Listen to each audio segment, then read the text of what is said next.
Thank you very much to Keith and to Hardman for welcoming us this evening. So we listed this fund in November of last year. I'll spend a couple of seconds on Gresham House. As Keith rightly said, it's a long-established company. It was re-established as an investment trust in the 60s. It was in runoff in the earlier part of this decade and was reinvented via a management buy-in spearheaded by our CEO, Anthony Dalwood, in 2014, and has been reinvented as a specialist asset management business. And through acquisition and organic growth being an example of this being that, it has grown to £2.3 billion from what you could call a standing start in 2014, late 2014. I don't have enough time to go into any more detail, and I prefer to focus on the fund. So what am I talking to you about today? Energy storage is essential infrastructure to enable the installation and generation of substantial amounts of renewable energy on the grid without waste or exceptional cost. Today we're at 33% renewables on the grid as of last quarter, and that's growing very quickly and will approach 50% in the fairly near future. For that, you need energy storage or other forms of what are more broadly called flexible generation, of which we think battery storage is the most compelling, to make it happen. And I'll elaborate in a moment. So what is this as a financial investment? Well, we're an LSE-listed closed-end fund investing in a portfolio of these battery projects, and I'll tell you what a battery project is in a moment. We've raised exactly £100 million so far, and the team is actually pretty heavily invested across the team. We have in the region of £15 million invested in this fund. We're targeting a 7p yield, which is a function of the underlying profitability of the projects, but we're also targeting substantial capital growth. We expect to reinvest some capital into the business, and some of the capital growth we believe will come from really manifestations of what we've seen in so many other areas of infrastructure. Today, the discount rates used to acquire these projects are 12%. We expect these to come down as people get more familiar with these projects and this industry, and are prepared to invest in them at lower rates of return, which we hope, of course, will drive the share price, which is actually one of the major rationales for a listed vehicle. So what have we done so far? We've invested in initial projects that we developed and built out over the last couple of years straight away. So we invested £60 million in total, including the fundraising costs from the get-go, into a 70 megawatt portfolio. And we're not standing still. We're running at building out our portfolio. We've got 5 megawatts, which is quite small, in construction right now, and expect to build approximately 130 megawatts, subject to further fundraising later this year. One really interesting feature of this is that returns aren't correlated to the absolute level of power prices. So if you're worried about where power prices are going, you don't have to worry about that in the context of this fund. We're really playing the volatility in power prices, which is going to increase as a function of renewables. It's a really crucial point. Another important thing is that this is a merchant business model. We don't apologize for that. A lot of people don't like that, but we think it's an extremely compelling one, and we're not therefore requiring subsidies to make the business model work. I think that's quite important because it means that the backdrop for this market is entirely commercial and therefore doesn't cost the consumer anything. In fact, it saves money for reasons I can explain in Q&A if there's time. Ourselves as managers, I've been in this industry for over 10 years. We've got an extensive team of 16 people, and we've all been doing this for a long time at all sorts of different levels, from development to fund management to actual technical expertise. So this is just a list of the projects. These are the ones that we've acquired so far, and simple descriptions of them. These are the projects that we're looking to build out. This is the ones in construction. This is the one comes next, and these ones are definitely foreseen for this year. Again, subject to some fundraising, but we're pretty confident. And then this is another one that will come probably early next year. So clearly, from a starting point of 70 megawatts, we're looking to grow this very substantially. Let me give you a bit of a comment, though. The installed capacity of renewable energy today in the UK is about 43,000 megawatts. So it's grown from virtually zero to 43,000 megawatts in about 10 years. In fact, less than that. Here we're talking about piddly sort of hundreds of megawatts of energy storage. This industry is going to be mirroring the sort of size of the renewable energy industry in terms of installed capacity. And whether it's batteries that do it, or gas peakers, or interconnected with other countries, the combination will need to mirror roughly the size of the energy generated by renewables because of renewables intermittency. They can be on or off. And so when they're off, you need something to replace them. When they're generating too much, you need to store it, or you waste it. And right now, National Grid is paying approaching £200 million every year to ask wind turbines to switch themselves off, and when you're in a valley, to get gas peakers to expensively turn themselves on. It's a very inefficient system at the moment. These are some pictures of what they look like. Gives you an idea. They're extremely efficient in space, actually. A large site can occupy between 1 and 2 acres. That compares to dozens or even hundreds of acres for renewable projects. They're actually very, very compact. So what's the backdrop to this? Obviously, the UK government, the legislation for this is the Climate Change Act of 2008, which sets the target of an 80% reduction in CO2 emissions by 2050, with intermediate targets set by the government along the way. What's exciting is that so far, we're on track to meet the first 3 targets comfortably. The government's finding it much more difficult, and the Climate Change Committee for Climate Change, the CCC, is saying, actually, we're starting to run out of steam. There's a lot that needs to happen, and the 3 key areas are electricity, where most of the running's been done. The other 2 key areas are petrol consumption. Moving to electric will obviously help that. Heat consumption in the form of gas. Electrification of heat is the main source there. That's really for backdrop. It's not that relevant here. So this is the steady trend I was telling you about. We've hit 33%. This is effectively biomass. This is wind, onshore and offshore. And this is what's going to do most of the running going forwards. We've got gigawatts of offshore wind, which continue to be subsidized, being installed over the next 10 years. The government reinforced that recently. And the level of subsidies is now so low that it's possible that the government actually make money out of this, because it's structured as a contract for difference. In other words, if the agreed price between the government and the project owner is higher, lower than the actual outturn power price, the government actually makes money. It's a CFD. So it's entirely possible that this is actually not a very big cost. But creating that structure makes them very bankable and guarantees their deployment over the next 10 years. As a result of that, we're going to go from this 33% towards 50%, probably within the next 5 years. And that's when it gets very interesting. Why does it get very interesting? So I'm going to pause here, because there's actually something you can probably study in your own time later, but this is the crux of it. What makes this an interesting area to invest commercially? Well, the simple fact is that you have 2 things going on. You have a range of different technologies that generate power at a range of different costs. And interestingly, it's not a small range. It's a very large range. And that creates the potential for very low and very high power prices. And the second thing that's going on is that you're seeing daily fluctuations in demand, not quite 2 to 1, but here you have 27 gigawatts as a typical trough in the night. Here you have 47 gigawatts as a typical peak in the daytime, in the winter months anyway. It's a bit lower during the summer months. And therefore, in an environment where you have a lot of renewable capacity, the marginal technology that meets the demand is gas here. And that's quite a cheap technology. So the power price will be quite low at night. Here, it's high demand, and we've made an assumption that there's limited solar and wind. This happens all the time, so it's not a sort of crazy assumption. So here you have high wind, no solar because we're in the middle of the night, and that's when demand is low. And here you have low renewables in general, because that's just an assumption I've made, which is a frequent assumption, and I'll show that in a minute. Here, peaking plants are having to meet the marginal demand. Power prices can go very high. Now, this is describing a very orderly situation. In reality, National Grid is trying to balance the market in half-hourly periods with output varying and being uncertain.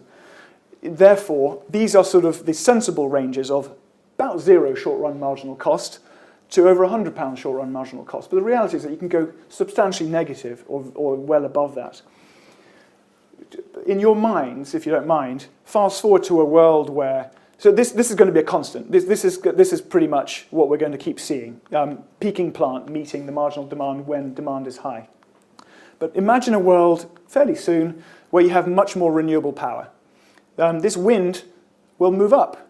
Biomass will move up. Sometimes it will happen in the day, some solar. What will then start to happen is that gas isn't meeting the marginal demand. It's coal, but coal's coming off by 2025 because that's legislated to happen. So it's going to be maybe met by nuclear.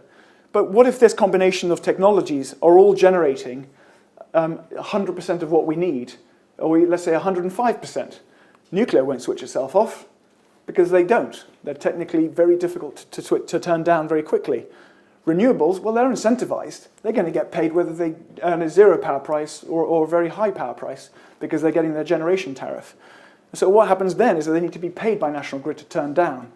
And so you end up with really bizarre situations where power prices can go substantially negative. This is already starting to happen. It's mostly happening not every day, which is what this is trying to illustrate, but on weekends where it's very sunny, very windy or blustery, and demand is very low. So you end up with situations where you can have very high power prices and very low power prices. Now let me tell you, this is the real world today. These are 5 minute by minute increments of solar, wind, biomass, and nuclear generation since 2011. So a bit of a choppy chart. It's quite a few megabytes as well. And what you see here is that you see the intermittency of renewables here embedded in this chart.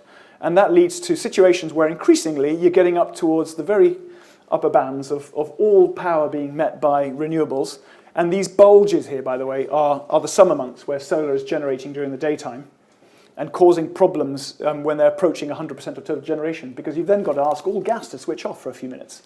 It gets very expensive. And at the other end, despite there being 43,000 megawatts of them, they can be generating virtually zero. Let's not forget that 20% of this figure is nuclear. So actually, in these instances, renewables are generating next to nothing. So you've got this enormous range, and therefore the fact that you can have low demand and high generation, or high demand and very low generation, leads to this potential volatility. And this is the profit pool that we're talking about from a merchant perspective. Sorry, just a detail, the y-axis is stated here. I've got it peaking out at less than 70%. And on the credit version. Okay, in that case, we've got slightly different charts here. One won't include nuclear. I'm curious as to why that happened. Do we have the right level up there? We do, yeah, because this includes nuclear. So with nuclear, it gets to 100%.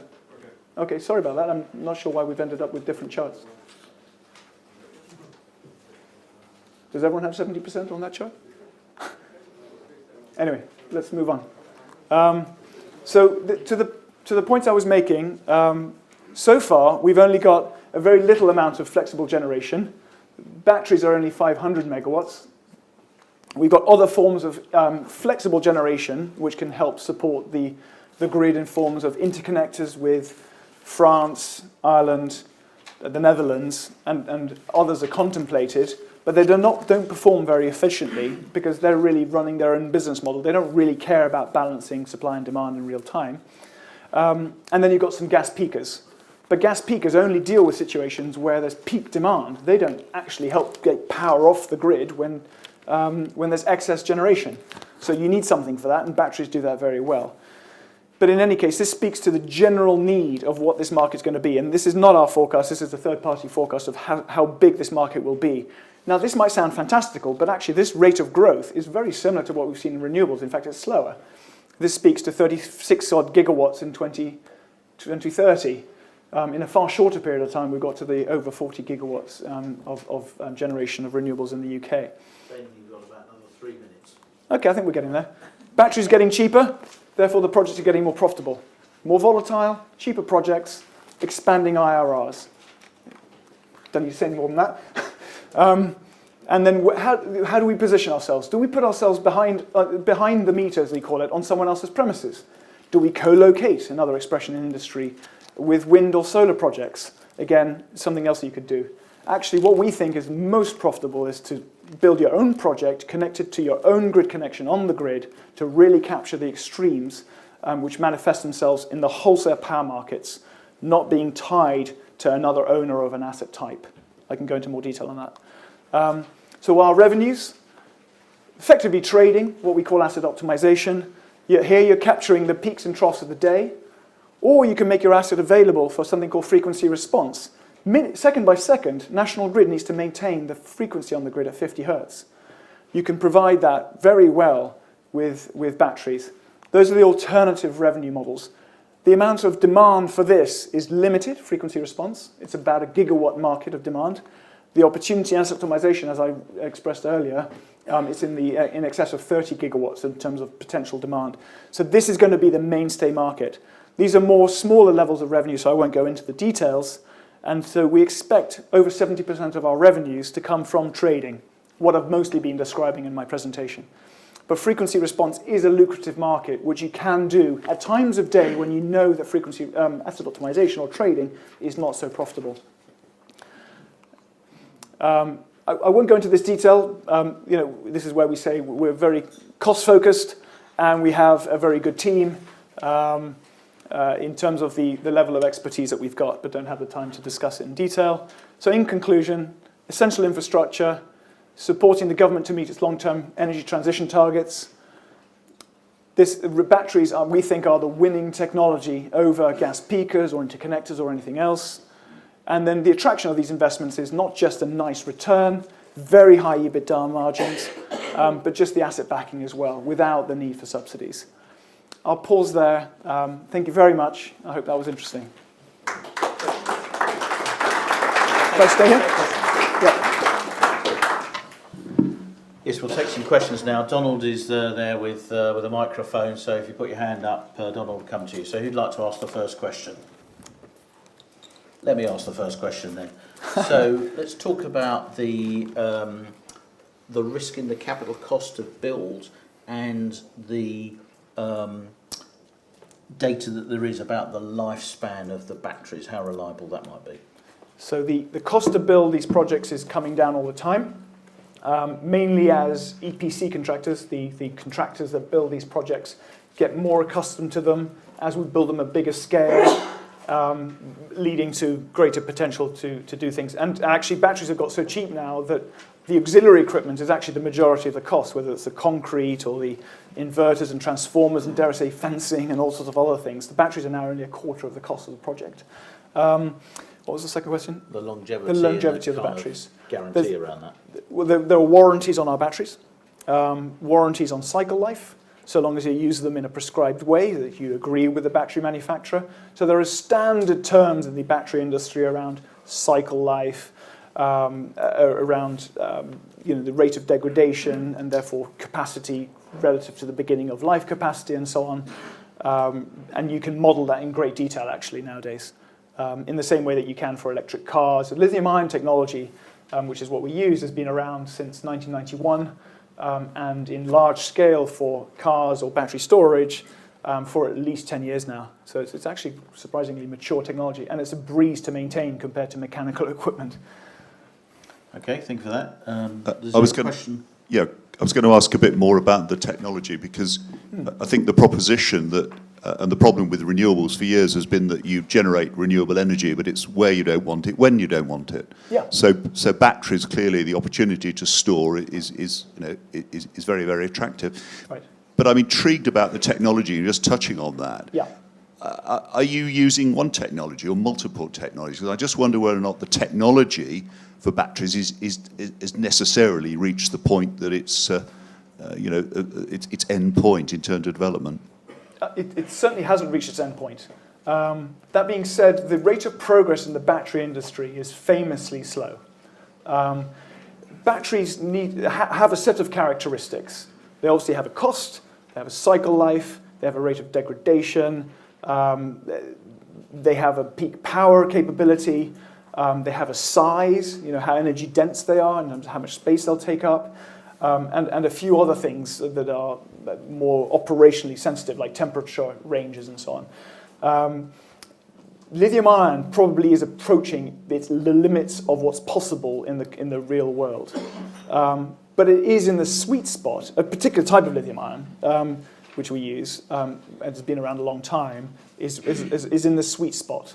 of where the profitability is in this market, which is, and I haven't really touched on design, but we have batteries which are 1 to 1.5 hours long. In other words, we can discharge continuously at the grid capacity for an hour to an hour and a half, in our case an hour and a half. That is the optimal amount of time to be able to do that. There are other technologies on the horizon that will be available probably in the next few years, we hope, when the runtime for a battery might optimally be 3 or 4 hours. Now, I suspect what will happen is that when we replace the batteries or upgrade our batteries after 7 to 10 years, which is roughly the period of time that we do that over, you will end up with maybe a different technology. It'll still be, it'd actually be quite a different technology, and it takes up quite a lot more space. And it'll be interesting to see whether you, by then, have much cheaper lithium that competes surprisingly well with what would have otherwise come along, or whether you actually make the switch. So there are lots of things going on and to drive down costs, but it won't be really rapid either. There's no massive discontinuity. Okay, I think there's another question over there, Please. Donald.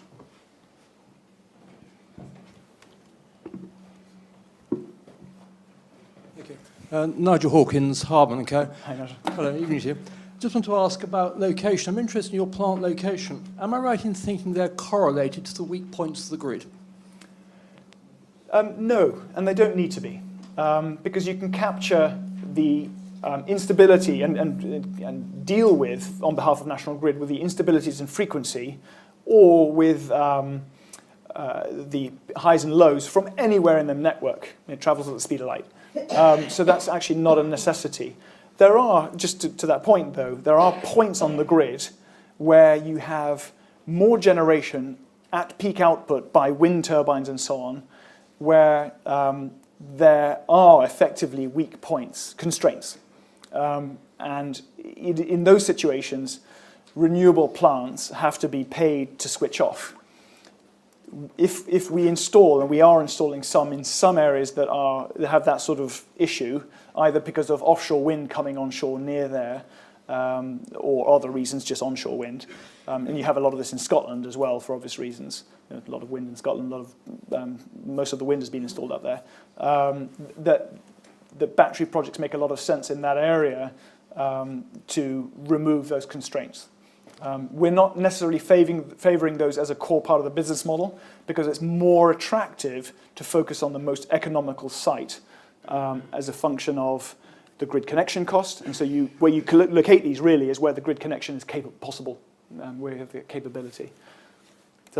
Just on a different subject very quickly. Yeah. Am I right in thinking that sudden outages of base load plant are meat and drink to you?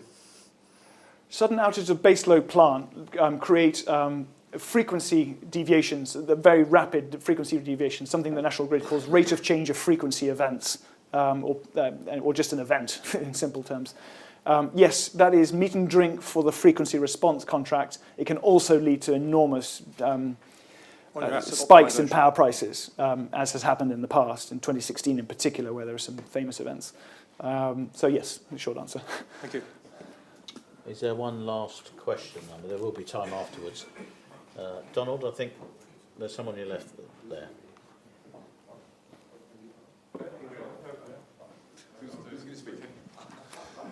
Just wondering about the cost competitiveness of, for instance, exporting energy when there's a surplus. I mean, so basically if you connect the UK market better with France, the Netherlands and so on, what's the rate of return in your projects relative to improving that infrastructure?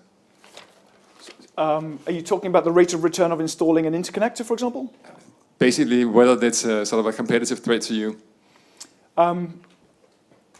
No, I don't think so. The reason for that is that interconnectors are not forced to behave in a way that is there to capture the peaks and troughs. They tend to operate for long periods of time